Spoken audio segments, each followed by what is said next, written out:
Алматы қаласы химия биология бағытындағы Назарбаев зияткерлік мектебінің қазақ тілі мен әдебиеті пәнінің мұғалімі Иманбекова Назира Нұрхалиевнаның үздік сабақ жоспары номинациясы бойынша ұсынған презентациясы. Қазақ тілі және дене шынықтыру пәндері бойынша кіріктірілген сабақ тақырыбы спорт, денсаулық кепілі. Кіріктірілген сабақтар оқушыларының білім алу дағдыларын талдау, өз көзқарасын дәлелдей білу, топта жұмыс істей алу, алған білімдерін өмірде пайдалану қабілеттерін, тілдік және коммуникативтік дағдыларын дамытады. Кіріктірілген сабақ жоспары ұйымдастыру кезеңі, қызығушылықты ояту және мағынаны тану мен бекіту кезеңдерінен тұрады. Ұйымдастыру кезеңінде оқушыларды топқа бөліп, Learning Apps бағдарламасына даярланған тапсырма бойынша үй тапсырмасы сұралды. Қызығушылықты ояту кезеңінде сабақ тақырыбында болжам жасап, адасқан сөздерді тапты, кластермен жұмыс жасады. Мағынаны тану кезеңінде теңге алу ойыны, кенгуру ойыны, аларман ойыны ойналып, кезбе-тілші әдісі пайдаланылды. Бекіту кезеңінде Plickers қосымшасына дайындалған онлайн тесттерге жауап берді. Сабақ соңында калейдоскоп әдісі бойынша сабақты қорытындылап, рефлексия алынды. Топқа бөлу кезеңінде әрі қарай оқушыларды оқу мақсаттарымен таныстырдым. Оқушылармен бірге отырып, бағалау критерийін құрастырдым. Сабақ мақсаттарымен толық танысып болғаннан кейін, оқушыларды асық арқылы жалын, қыран, шымыр топтарына бөлдім. Әр топтың өз ұраны болды.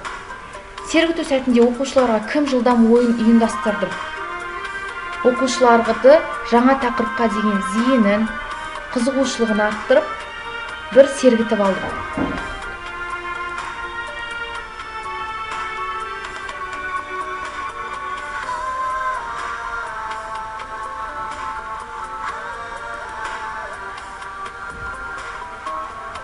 Оқушылардың көңіл күйін көтергеннен кейін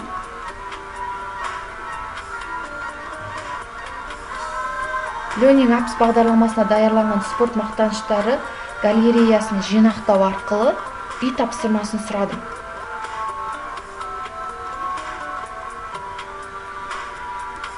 Әрі қарай әр топ тірек сөздер мәтіннің бастапқы бөлігін тыңдау арқылы жаңа тақырыпқа болжам жасады. Әрі қарай адасқан сөздер әдісі арқылы кластермен жұмыс жасады. Яғни жаңа тақырыпқа қатысты тірек сөздерді анықтады. Мысалы, спорт,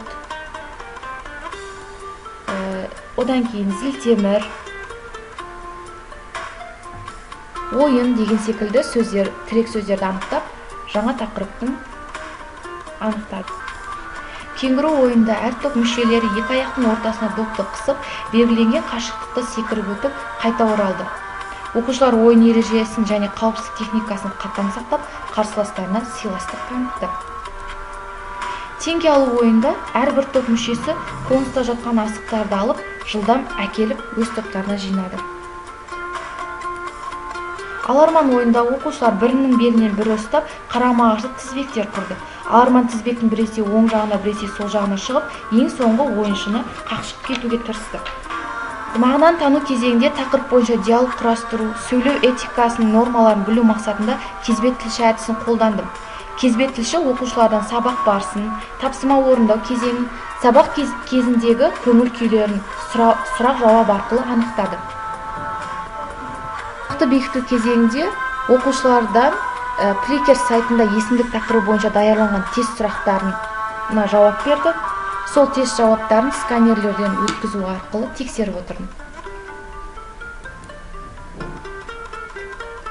Әр тапсырмадан кейін оқушылар калейдоскоп әдісі бойынша өздерін келесі шарттар бойынша бағалап отырды. Өте жақсы қызыл түс, жақсы жасыл түс, орташа сары түс, нашар қара түс арқылы әр топ өз шеңберін толтырды. Сабақ соңында оқушылардан 3-2-1 стратегиясы бойынша рефлексия алынды. Яғни, әр оқушы 3 маңызды ақпаратын және қиындық тудырған 2 аспектімен бүгінгі сабақта ұнаған бір іс-әрекетімен бөлісті. Сол арқылы сабақты қорытындылады.